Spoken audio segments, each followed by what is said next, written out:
Hello friends, welcome back. I am Jason and it is frosty this morning. It's about 20 degrees, I would guess. Hard to say. It's what it feels. It feels pretty cold.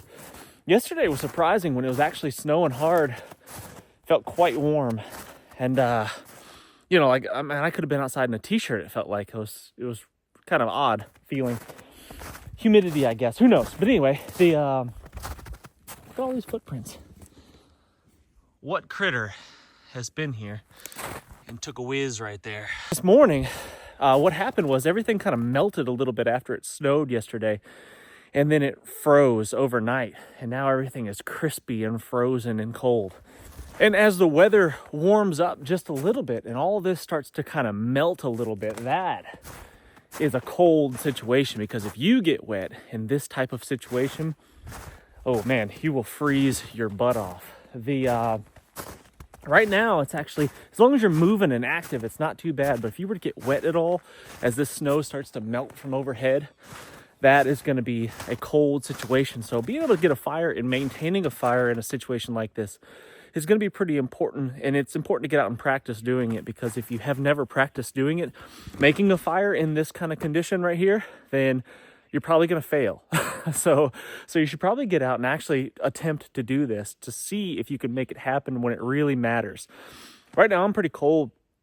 I've only got 2 layers on. I've got a long sleeve shirt underneath this hoodie right here. Both wool, by the way, which is smart, because even if it does get wet, it'll insulate me.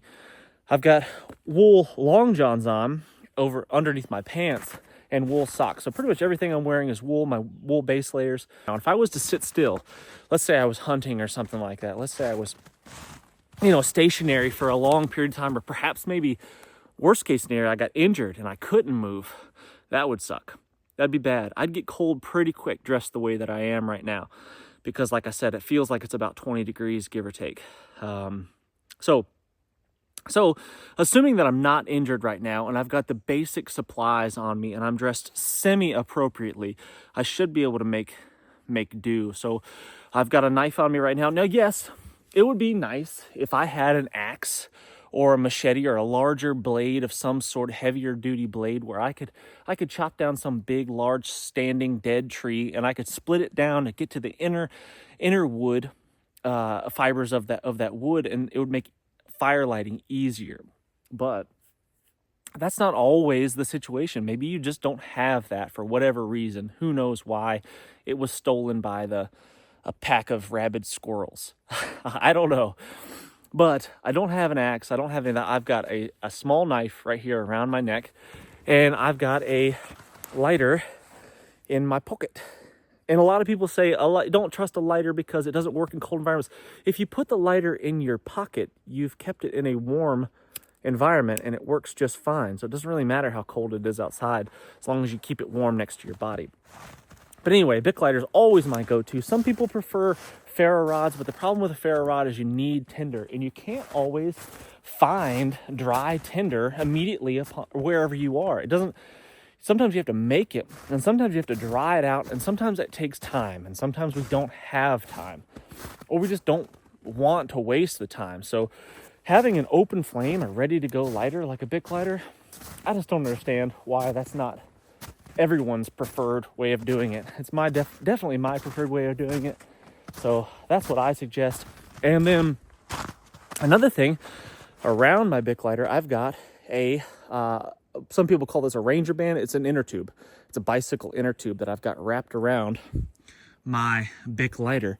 And that is super handy for a couple reasons. One, it makes it like tacky, rubbery. It won't fall out of your pocket. So if you're laying down, the slick lighter, the plastic lighter, won't just slide out of your pocket very easily. It kind of stays in there. It's kind of glued in there a bit. And then the other thing is I can take that off. I can burn the entire thing, or I can cut it into strips, and it will burn for a long time. And everything is wet. Everything is wet. Like I said yesterday, it snowed a bunch and it started to melt. And because it started to melt, everything got soggy wet, and now everything's frozen, which is even worse because now you're dealing with stuff that has actual water, frozen water on all the branches and all the twigs and all the stuff that you're trying to burn. So having something like that is going to be really, really helpful. So let's say I need to get a fire going now because I'm starting to get a little bit cold. I'm starting like I am right now. I'm a little bit shivery, a little bit cold because I'm not moving around very much. What do I need to do? I need to gather kindling. Since I have an open flame, I can skip past the tinder phase. I don't have, it would help, but I don't necessarily have to have tinder. I can skip it because I have an open flame. I've got a backup ferro rod in my belt, but I don't need it. So what I'm going to look for is these broken, or not these broken, but these branches, these small little twigs that are off of the ground attached to an evergreen tree, such as this white pine right here. These are by far the go-to, my favorite source of kindling. They work the best, they light up the fastest, they're the lightest, driest wood typically, and they're these really small little twiggies right here. That's going to be really helpful for getting my fire started. So as you can see, they're all covered in snow and frozen ice. It's frozen. I don't know if you can see that. Let's see if I can get zoomed in on there. So everything's covered. Everything's wet. Everything's frozen. There's ice. You can't feel that, but I can. It's slick. There's ice on top of this wood right here, but that's okay. It just takes a little bit extra processing. So what I'll do, basically off this one tree right here, this one pine, small pine, I can get just about everything I need to get my fire started. Not maintain it, but to get it started.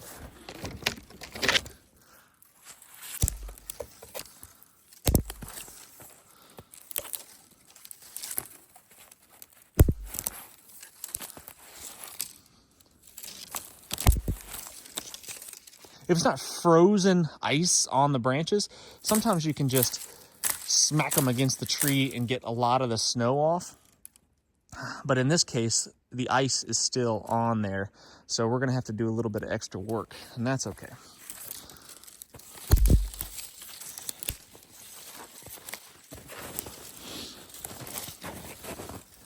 Just break off all these branches. I'm not processing anything yet. I'm just breaking off these branches. And I've got this big bundle now, this big bundle of branches, and I'm gonna get several of those. Let's pick out where we're gonna have our fire.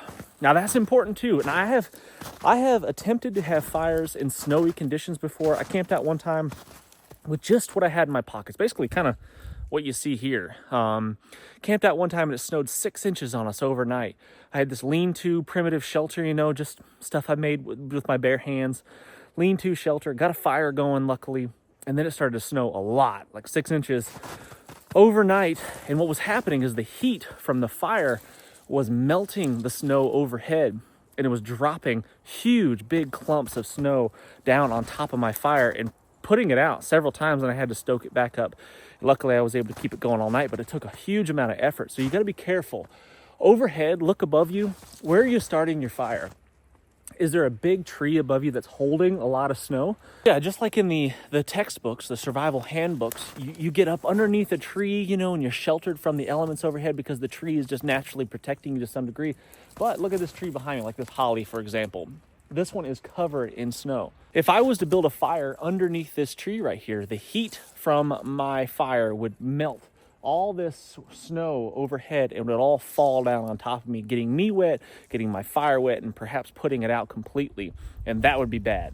So what I would try to do is look overhead and look for a situation maybe where there isn't something overhead holding up a whole lot of snow that's not going to drip up. I mean, even way up, if there was a tree way up there, that heat from your fire goes way high and could potentially melt some really big clumps of snow above you. So just look over your head and see if there's a clear spot, you know. Maybe it's not ideal. Maybe you got to deal with maybe there isn't any situation where you can get away from that. Maybe it's just inevitable that you're going to be building your fire in a place where there's going to be snow overhead. And that just might be the way it is. And I've had to build shelters for my fire before. I've had to build like lean-to shelters for a fire, which is super irritating and a lot of work, but sometimes it's just what you got to do.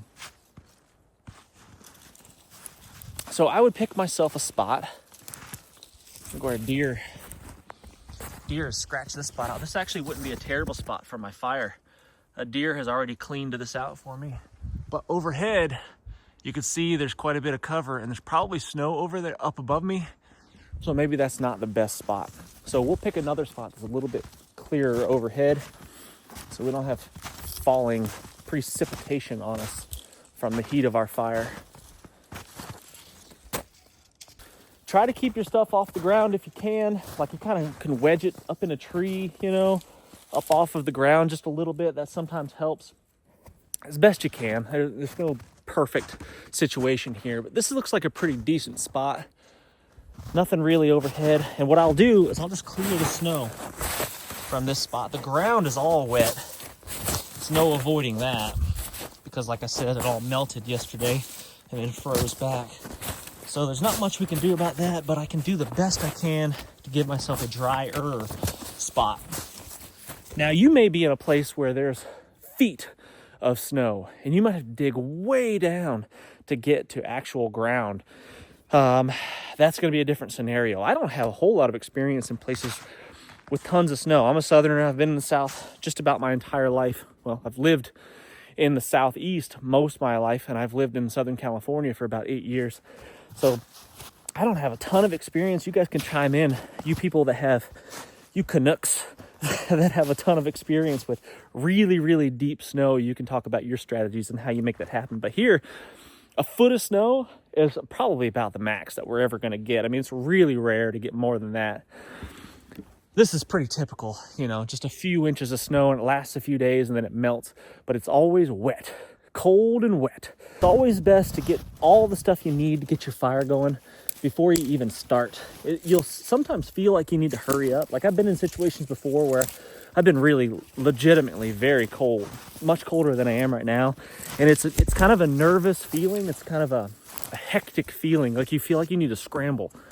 And in some ways, that's okay because it warms your body up because you're moving fast, you know, which is fine as long as you're not hurting yourself, slipping and falling, making careless mistakes.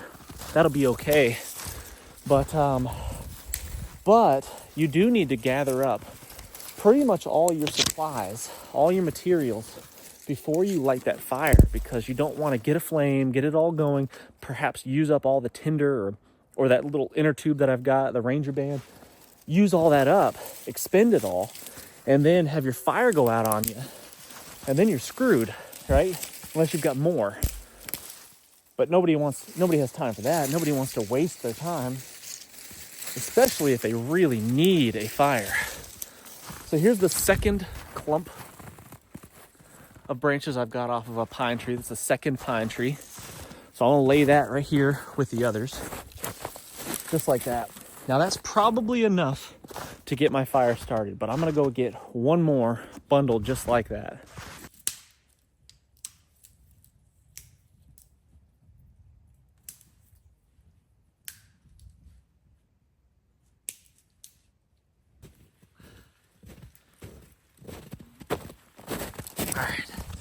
Okay, that's plenty of kindling to get my fire started. And now what I want is to get a little bit of fuel. Again, I haven't even started to light this thing. I could light it right now, but I'm not going to. I want to get a little bit bigger fuel before I start.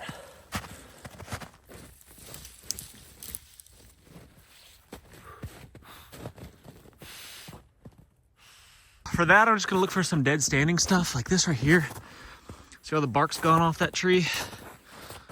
Big long branch, that is perfect. This is gonna be nice and dry, dead, and about the right size, you know. I'm gonna get everything from like finger size fuel all the way down to arm size fuel, and that's perfect from this one branch right here. This is all I'm gonna need to get my fire going, obviously. Oh, and here's another one. Here's a dogwood, dead standing dogwood. That's gonna be perfect. All right here close by. It's not laying in the snow. I mean, sometimes you gotta do what you gotta do, and your pickings might be slim, but you just have to process it more if that's the case. This stuff is still frozen and covered in ice, so we'll just have to do the best we can. So I mentioned tinder. This is poplar bark just hanging in the wind. Feels reasonable. My fingers are really numb. I'm not wearing gloves. I typically don't wear gloves that much unless I need them. And I'm intentionally not doing it now so I can simulate, you know, having cold, wet hands. Dead poplar branch right here that's covered in snow. All this bark, possibly on the bottom side, might be usable. We'll see how wet it is. But that's a jackpot right there. You know what? I'm not even going to use that. I'm going to leave that and come collect it at a later date. I'll use this right here, but I'm going to come collect all that at a later date because that's a jackpot. That's a lot. We use that for future fires. We don't even need it today. Oh, look at all this ice. See that? Covered in ice. It's completely frozen.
Okay, so I'm just still moving my body, warming my body up.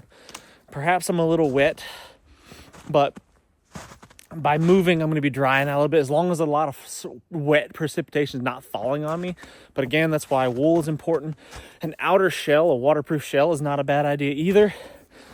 As long as you're not sweating and adding a whole lot of moisture from the inside out, that's kind of a bummer too. The waterproof layers, Gore-Tex layers, I've got real mixed emotions about them because of that problem right there. Even the Gore-Tex, but when it's wet, it doesn't breathe very good. It breathes okay when it's not wet, but that's not when you need it to breathe. You need it to breathe when it is wet. So the wool has been pretty amazing.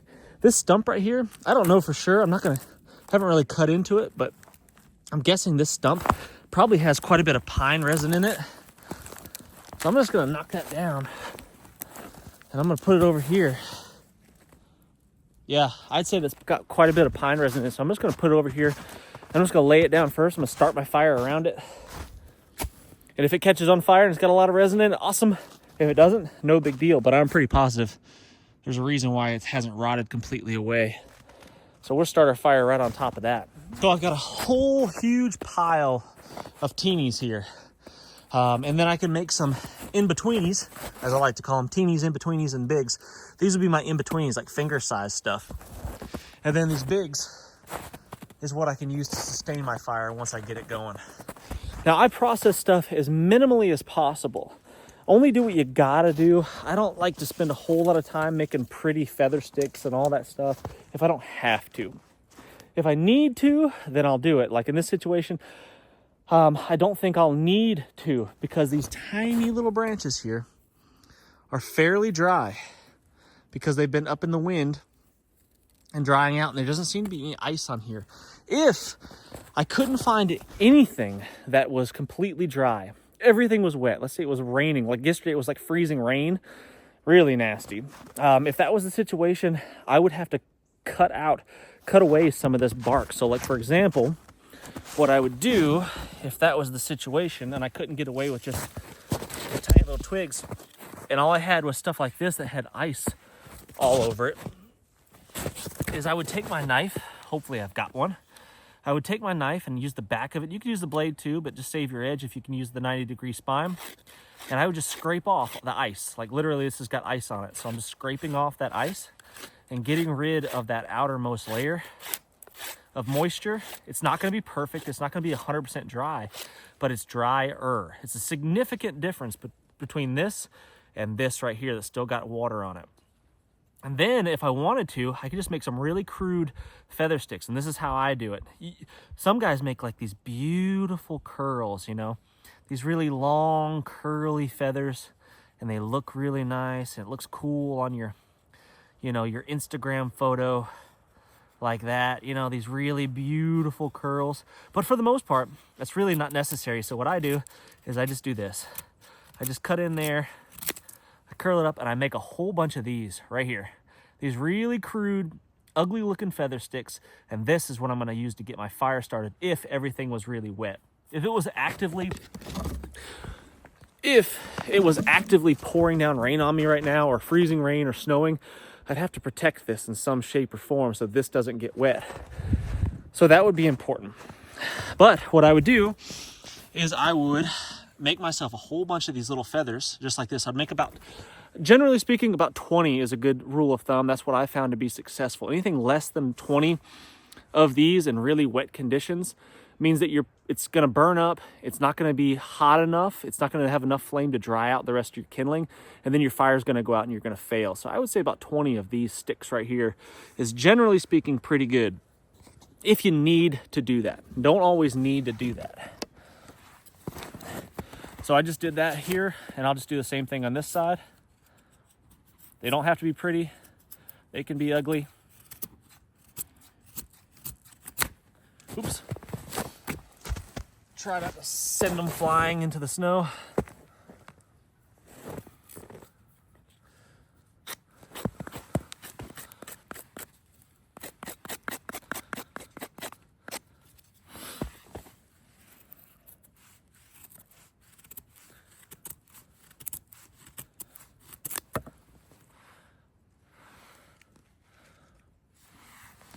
And these leftover twigs, these sticks, these are excellent ones to build whatever's left. I can't make any more real good feathers out of here. I guess I could make some little ones.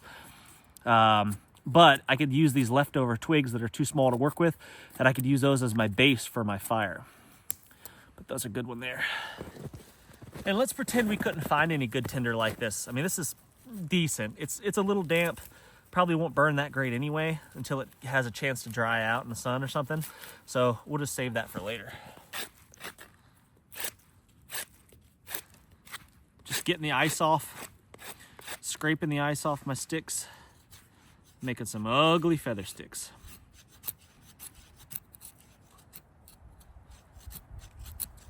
That wind is kicking up now. The wind is cold. A Scandi grind is excellent for this kind of stuff, man. It's hard to beat a Scandi grind on a knife for that kind of feather sticking, for a carvings type work. I really do appreciate the Scandi grind for that. Just carve away until it gets small. Try to catch it before it flies off into the wet, like that. And just take your little feather stick, stick it on top of there. I very much appreciate a neck knife in the wintertime too, when you got a lot of layers on and you gotta dig through all your layers to get to your belt. Neck knife is pretty handy for that. Wintertime, the neck knife really shines.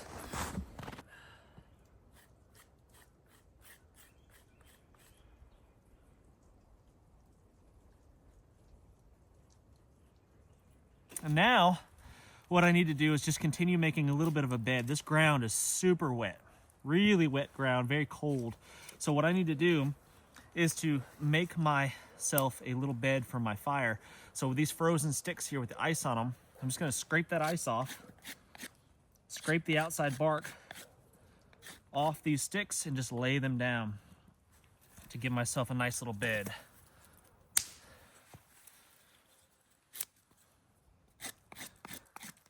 All nasty, wet, frozen stuff here, but it'll work.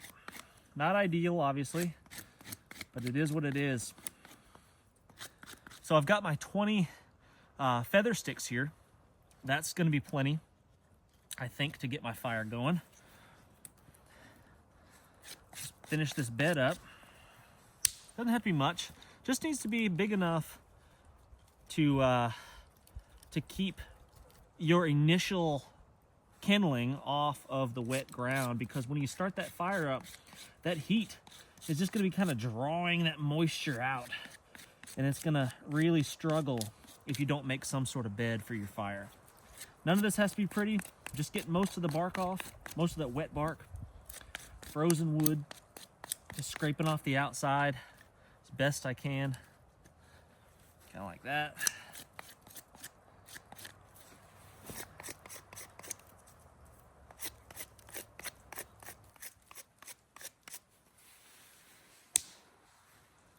Like so. So now there's a significant difference in warmth between this right here and this right here. That is cold and wet. This is warm and dry, warmer and drier. So now we're gonna pretend that I do not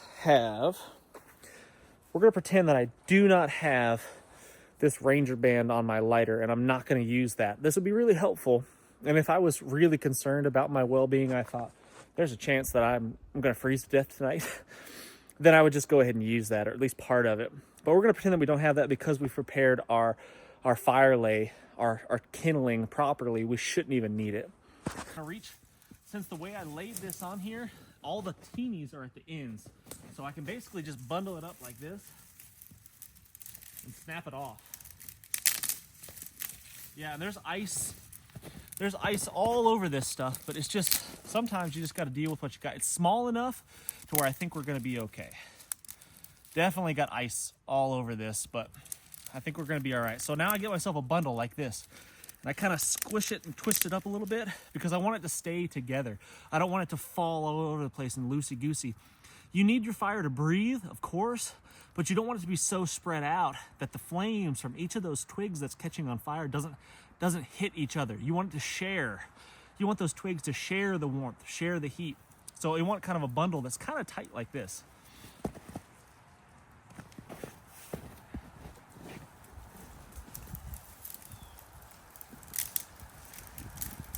Yeah, definitely cold and wet, but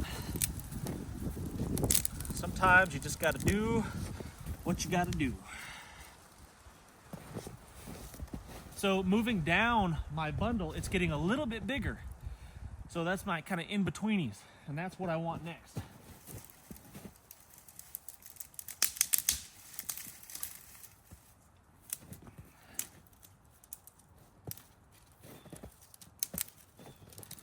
So same deal, and I'm just gonna sit this right here next to my fire.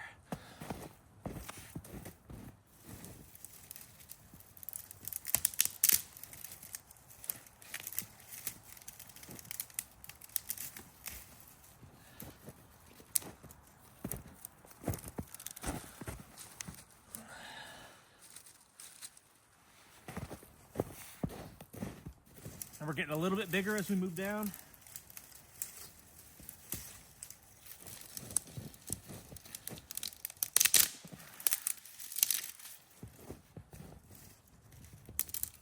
Got some littles mixed in there, some teenies mixed in, and that's fine.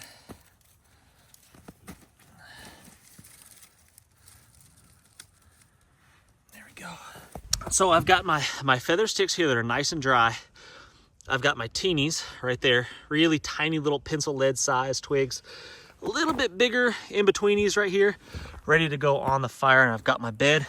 I've got more to throw on that whole bundle right there when it's ready. And then I've got some larger fuel right here that's covered in ice. And you can knock a lot of that off by beating it on the tree or something next to me. But if you stack your firewood, what I like to do is I stack my firewood up close to the fire. So as that heat starts resonating around, starts spreading around, it's starting to dry out my firewood that's around that fire. So that's kind of what I do. It's kind of my setup. I build a big wall of firewood right here. Obviously, if I was going to spend the night here, I'd want a whole lot more than that. I'd want, generally speaking, I need a pile of firewood at least as big as me. That's the minimum if you want to last the night with a small little fire. Minimum. A firewood pile as big as me. I'm 5'10", 180 pounds-ish. So that's what I would want. But this is enough for demonstration purposes. That's enough for, you know, an hour or so. So I'm using this dead pine here as kind of as a lean-to, as a prop up I could just use a stick, like any old stick. I could jab it in the ground kind of at this angle right here and then lay my kindling on top. And what that does is it creates a space for my baby fire to breathe a little bit. But in this situation, I can just lean everything against that dead pine log. Got a little snow on it, but I think it'll be okay. So I'll take my bundle of feather sticks here, and I'll just get a few of them ready to go like this. I'll lay these down kind of like that on my bed. The heat's always going to rise up, so I'm kind of positioning these down right there, and then I'll just loosely set these on top like that with those curls kind of all in a jumble right on top. Again, you don't want stuff spread out too far because that heat, they won't share the heat. You want your fire to share its warmth with its friends around it. So now that I've got that set up, I'm ready to light this thing. So I'll just light the bottom with my lighter. You could do it with a ferro rod. You just have to make really, really fine feathers. And that's, not necessary if you carry a Bic lighter that's in your pocket all the time. So I should be good to go now to light this thing. See how much moisture is in this. There we go. Trying to mess around too much as I demonstrate here. So that's burning. Now here's my teenies, and I'm gonna go ahead and hold those over right here. I'm not gonna set it on just yet. I'm just gonna hold it over until all those feathers kind of catch up. And that heat is rising up through my teenies here and drying everything out, which is crucial. And then once those start to catch, you can tell when they start to catch fire. Then you can lay it down gently without squishing anything. And sometimes you got to give it a little air, but it's windy right now, so I don't need to do any of that. And then what I'll do, again, some people like to wait until the flames get above what you're burning. I don't really do that, to be honest with you. Everybody has their own way. What I do is I like to put it on there pretty early, just gently, because I want that heat to rise up through it and start drying it all out. So I'll just loosely, very loosely, lightly set it on top of there.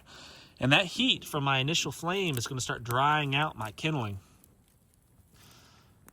And to me, that seems to work really well. Again, 1,000 ways to skin this cat, but this seems to work good for me. So now our kindling's on fire, and that's excellent. That's what we want. So I'm going to go ahead and take my next bundle, this big bundle of the bigger ones, like finger size stuff, and I'm going to, with ice all over it, and I'm going to gently lay it on top. So those flames can start drying it out. I've got it kind of bundled up, not tightly, but semi-tightly, right? Not all just spread out, all loosey-goosey. I'll start busting up this smaller stuff, the fuel, and I can gently start throwing that on there. I know it's got ice on it. I know it's covered in snow, but it won't matter because I had enough. The volume of my kindling is enough to dry this out. If you start with this little skimpy pile of twigs, you're gonna fail. You gotta have volume in your kindling. More is not always better, but in this situation it is. You can't really have too much.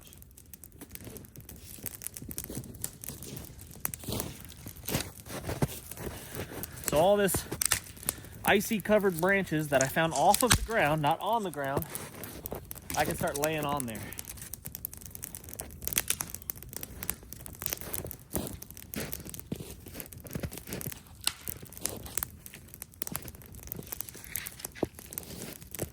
And if it's too big, a lot of people, I see this all the time. People are always getting their saws out, their axes out, and they're cutting their firewood up into a million little pieces, into like firewood size stuff that you'd put in a stove. I don't do any of that. I don't see the need. I mean, I don't understand why people waste a lot of time cutting their wood up into tiny little pieces. You don't need to. What I would do is, let's say this is too big or too hard for me to break, right? Or I didn't have a saw, or even if I had a saw, I would just lay it across like this, and I'd let the fire burn it in half, And then I just feed the ends in after it burns in half. There's no need to bust some of this stuff. This is covered in ice, but it'll be okay. It'll be okay. There's no need to saw that in half. I'll just lay it on there like that, nice and long, and I'll have my firewood going long ways like that. I'll burn it in half, and then I'll just start pushing the ends in like that, or I can set it on again in the middle and it'll burn in half again, and let the fire do the work for you so you don't have to. That's a big one. Don't waste time chopping and splitting and sawing when all you can do, well, all you need to do is just get the fire going and let it work for you.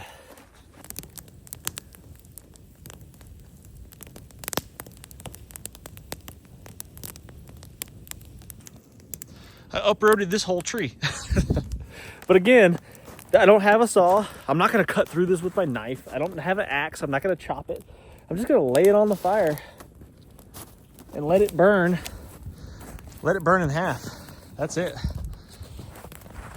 I could just stick the end in there if I wanted to, but I'm just gonna let it burn in half so it's more manageable. And as this stuff right here burns in two, it's hanging off the edge, just throw it on top. And then as it burns, those coals will fall down and continue to work, and continue to burn up.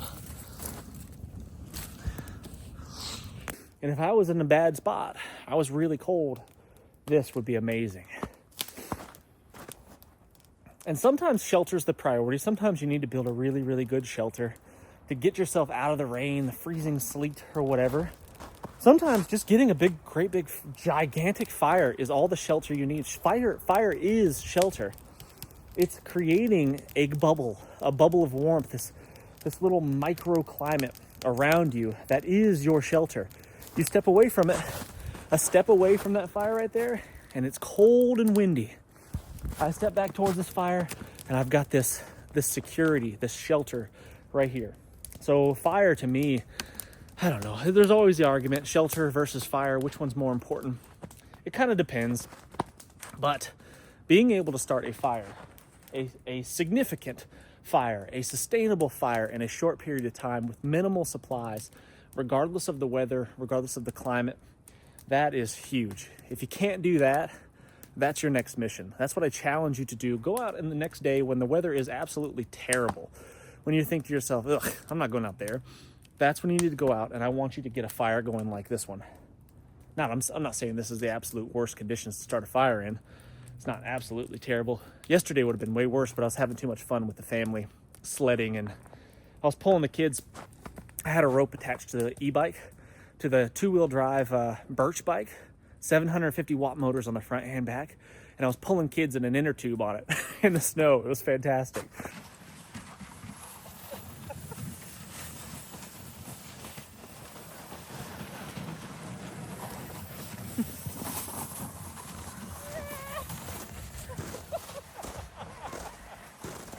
So I was busy. I have priorities, just like everybody else.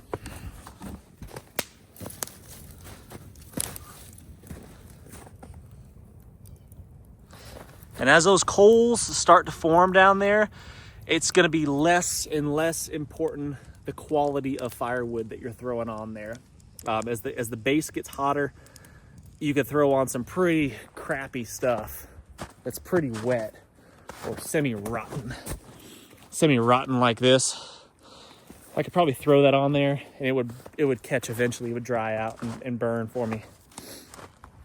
And you know, it's always good to have.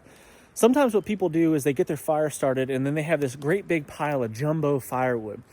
But you really need kind of a combination to maintain a fire all night sometimes. Sometimes you need some littles, some teenies, to get your fire stoked back up. Because let's say I curled up here, I made myself some sort of bed on the ground here where I wasn't laying in the snow, some insulated barrier between me and the earth. Let's say I did that and I eventually fell asleep because the warm fire felt good and I nodded off and I wake up, my fire's out. I might need some teenies, some additional teenies here to get my fire back to life. So don't just get your fire started and assume all you need is big stuff. That's not really the case sometimes. You need some the whole spectrum, smalls, mediums, and larges, teens, in-betweens, and bigs, to keep your fire going. That feels good.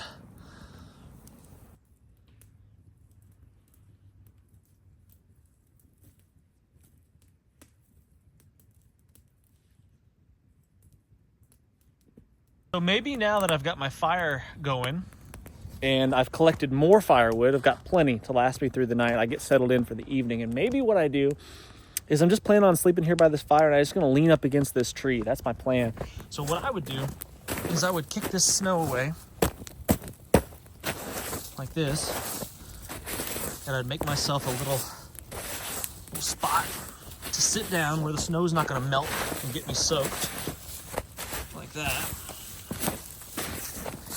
Kick away most of the snow, like so. And then I'll just build me a small little place to sit that's dry. And let's say I don't have any equipment, I don't have some sort of ground pad or anything like that. I'm just gonna make one real quick, and I'm gonna use these pine boughs right here, these evergreen boughs, to do that. Lots of ways to skin this cat. I could sit on a log or something like that, but that's uncomfortable, that sucks. These evergreens are gonna be the ticket.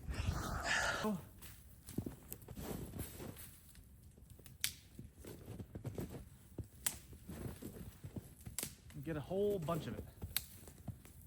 The stuff that's still green. Shake off the ice, shake off the snow as best you can.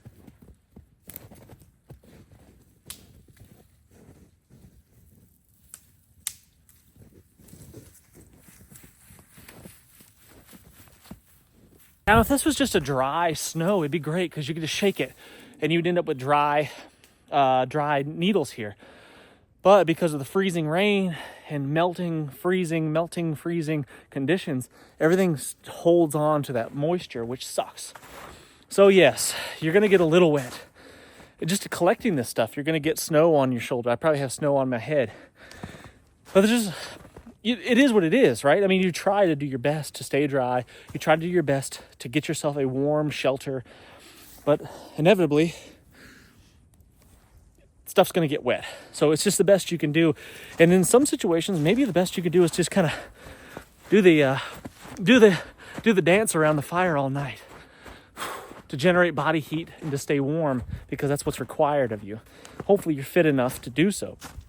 But it'd be really nice to have a comfortable spot to sit down. So here's a dead branch. This will be good. Right here. That's perfect. So I'll just bust this up to a size big enough for my butt to go on. If the ground is not the shape or slope that I want, I'll fix it. I will modify.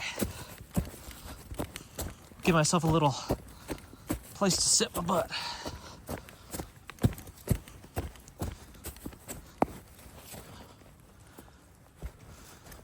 Like that. Nice. There's dead sticks, and I just lay them down just like I did for my fire. Just something to keep me off the ground. Like that. Like so. Any nubs sticking up, probably want to get rid of those. And let's get a few more.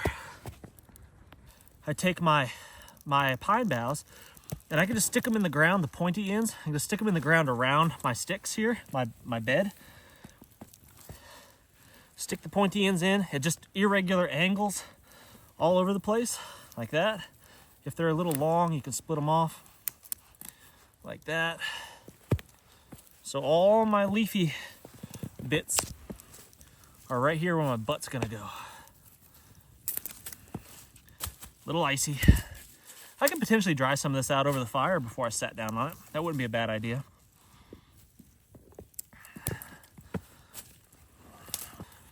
So now I've got a nice little spot to park my keister.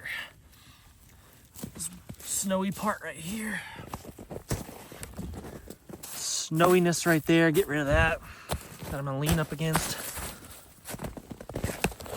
Whew.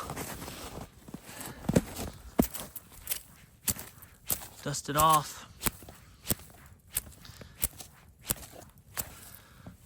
I could put some more right here, but I think you guys get the point. Stack that up right there. And now I can sit my butt down on this much drier, much more insulated, softer seat and lean up against this tree. And perhaps I've got my wood pile. I'd have my wood pile right here next to me. Imagine that's it. Have my wood pile here, have my fire right in front of me. And I could maybe even, if it was really windy, I could build up a shelter around me to protect myself from the wind, or have some sort of cover overhead, a little lean-to shelter if I needed it. Or perhaps I'm exhausted, wore out, and all I could do is get myself this fire, have myself a little something to sit on right here and rest until the sun comes up.